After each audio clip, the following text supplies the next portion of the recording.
guys, welcome back to my channel. I hope you guys are having an amazing day. We're gonna be doing a good old girl chat. We have not done one of those on my channel in so long, so I'm super excited to catch up with you girls and do a little girly chat. I was gonna film this at home actually, but they are doing some work. They're like chopping down 3 of our trees in our backyard, so there's a chainsaw going. So to avoid the audio being terrible, we're gonna go, which I think is actually gonna be better because I need myself an iced coffee. So let's go. Can I please have an iced oat milk vanilla latte? Can I do that decaf and also add cinnamon on top? Okay. Thank you. No problem. Have a great day. You too. Okie dokie. Let me find a place to park. Oh, it is so hot today. Oh my gosh. Okay, secured the coffee. I had to drive entirely too long to go get this. I drove like almost 20 minutes, which for here, that's pretty far from my house, but they do have like the best coffee in our small town. So hopefully it was worth it. It's been a long time, I feel like, since we've done a video like this where we just catch up. I do a fun chatty video, just us girls. So I'm really excited to just see what you guys asked because I have not looked through any of these questions yet. I had Emily send me what she thought was the best. So here we go. Okay, first question is it important to have a career as a new mom, or can I give myself a little break? Girl, if there's anything that I've learned from being a mom and having a career, your children are only little for 4 years. Like Elena is about to start pre-K this coming year, which is crazy. And the baby stage, the baby phase, it goes by so fast. If you have the option to give yourself a break, take the break. Inshallah, like work will be back. You know, I unfortunately, which I say unfortunately, but I love what I do. So, you know, it really does give me so much fulfillment, but I don't really have the option to just take a break and come back 4 years later. But I am very blessed enough to be able to work from home, so I don't really have to spend as much time away from my kids as some women with careers would have to. I don't know, if you have the option to stay home with your babies, then I think like work will come later, you know, just focus on your babies. Next question is, have you found yourself again after having 2 babies? It's so hard because I can't seem to be who I was before. So this is a really good question because especially soon after I had Jonah, I completely lost myself, especially the first 6 months. I think now that I'm a year out, I'm starting to like regain a little bit of getting back to me, but also kind of going back to like the last question, since I also do work at the same time, I do have a little bit of that like external thing outside of being a mom that I like really have held on to really feel more like myself, if that makes any sense. So I haven't like completely lost myself in motherhood. I still have kind of my own thing going on, but at the same time, I feel like I've talked to you guys about this before, but I feel like I focus on work and then I'm focus on the kids, and I haven't really had that time or mental space to focus on myself. I'm just now, a year later after my second baby, starting to do like some little stretches in the morning as my workout. I'm starting to try to like prioritize my health. So believe me, like it takes time, and it may even take me longer to get back to, you know, more focusing on me, but it's gonna get there.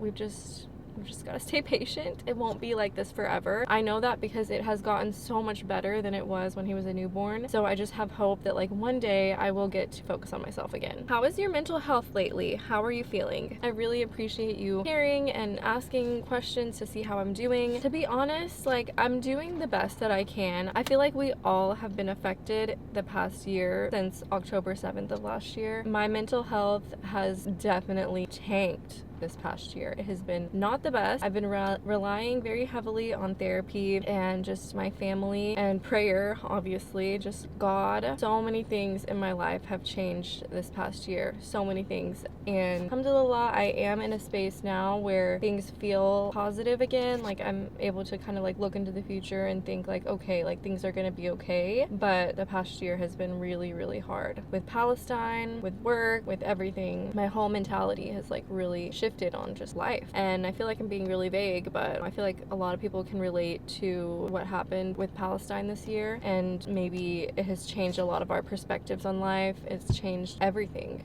honestly. So yeah, I hope that you guys are all hanging in there. We've just got to stay positive as we can, and we have to hold on to our faith. That is the only thing that is really pulling me through. Next question is, what things do you do as a hijabi to still feel girly, if that makes sense, like your hair? As a hijabi, covering your hair can definitely make you feel less girly, especially because your hair is like one of the most feminine parts of you. Like when you fix your hair, I don't know, you just feel more girly. For me, I definitely express my femininity and my girliness through my clothes. I really love a good good and soft, neutral, pink color palette. I love ruffles. I love all of those, like, I don't know, more girly clothing items. I also love doing my makeup and wearing a fragrance. I know that a lot of people are gonna disagree and say you shouldn't be doing those things outside the house, but we're all on our own journey, and I try to do things in still a more modest, subdued way, even if I am wearing makeup, and you know, I don't try to go overboard with it. But I feel like doing those things really does make me feel more feminine, more girly, and it just makes me feel better about myself. So I try to even do that when I'm home, not just when I'm going out. And then obviously, like when you're home trying to fix your hair. But as a mom, that is very difficult. That is one thing. After becoming a mom of 2, my hair, I have completely neglected it. It's so bad. So when I do feel like fixing my hair at home, it's a slick back bun. But even that, like even doing a cute slick back clean girl bun, that makes me feel girly, honestly. Oh, another thing is jewelry. I'm not wearing any jewelry. I'm not even wearing my wedding ring today. But jewelry definitely makes me feel girly. Rings, bracelets, even earrings. I've showed you guys, I've done like some hijab styles showing my earrings recently, and yeah, that definitely makes me feel more girly. Okay,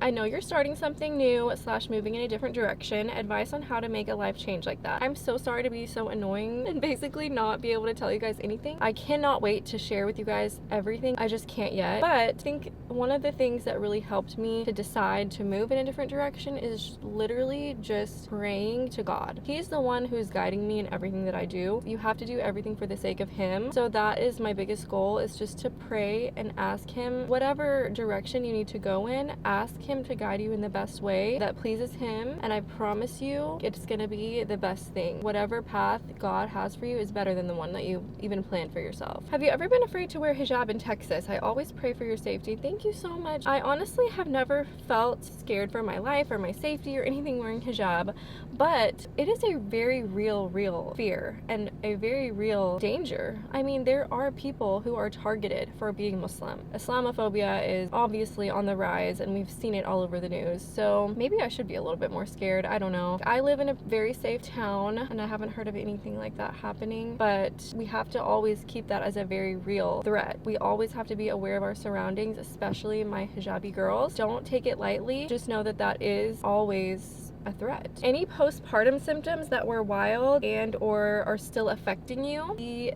excessive sweating. Oh my gosh, you sweat so much after you give birth, and the night sweats and the drenched, and I've had both my babies in the summer, so I swear it was worse. That was really bad. Thankfully it's not still affecting me. I'm trying to think of things that are still affecting me. I think just my core strength is completely gone. That's not really a like symptom, but that's, I mean, that is an effect of having a baby. Core strength is gone. My hair, a year postpartum, is getting better, but you know, the postpartum hair loss it's just now like all the baby hairs are starting to grow back in. Give us your best 3 pieces of marriage advice. So with Omar not here, this is for the girls. First one that I have noticed just in my marriage is that men value respect. And I feel like that goes for majority of men. They really value respect. They want to feel like the man. They want to feel like they're respected. They want to feel like the head of the household. That's just, I feel like that's just masculine nature, you know? Keeping that in mind, obviously that doesn't mean that you need to go and submit to everything. Like if you don't agree with something, you just have to go along. Like that's not marriage. Marriage is still a teamwork thing, but you just always have to keep in mind of how you can make your husband feel respected and feel like the man. Does that make sense? Tip number 2 is that marriage is a team. Like you have to consider yourself a unit, and not to think like I'm doing more and he's not doing enough. Like you have to both bring what you can to the table and do your best. And then number 3, instead of avoiding fights, you need to try to address things so that they don't become bigger issues, if that makes sense. You've got to communicate if something is bothering you so you can work past it. I think just like open, honest communication is key to any successful relationship. Favorite and least favorite things about my job. I love that I get to connect with you guys. Y'all seriously feel like my best friends that I've had for years and years and years, and then when I meet you guys in person, that's when it's like I put you guys together, like 2 and 2 together. I'm like, oh my god, this is who I'm talking to and this is who I'm doing this for. These are my girls, you know what I mean? So that is my favorite part. The least favorite part are the trolls, the mean people. Those are my least favorite parts because it really makes me question everything and question if I want to do this for the rest of my life, because that's how hard it is to deal with